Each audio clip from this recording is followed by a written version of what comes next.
نمیصرفه. کجا دارم رد میشم آره که من رد میشم باس نمیخواد لازم نداره تخفیف داره آخه انقضا نداره تخفیف که داره قابل دارم نیست نه مرسی بی زحمت حساب کنید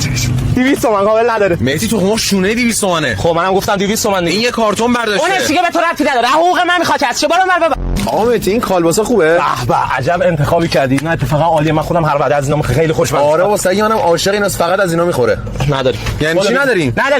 خودم بذارم تو پلاستیک نه 200 تومن خرید کردی میخوای منم بزنم بادا بیرون بابا آقا مهدی میشه یه آبلیمو از پشت دامم بدی نه خیر نمیشه چرا نمیشه حقوق ما منو واریز نکردن خب به من چه آبلیمو تو هم به من چه آقا مهدی این دستمال کاغذی ها کجاست ته سالونو برو بردار پیداش نمیکنم میشه با من بیای پول لیدرم تو رو فروشگاه کردی واسط بزنم برو بردار قابل نداره داداش تو همین سرباز سر چهارراه نیستی موتور مردم میخوابونی آره چطور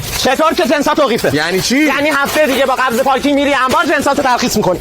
داش مهدی مخلصم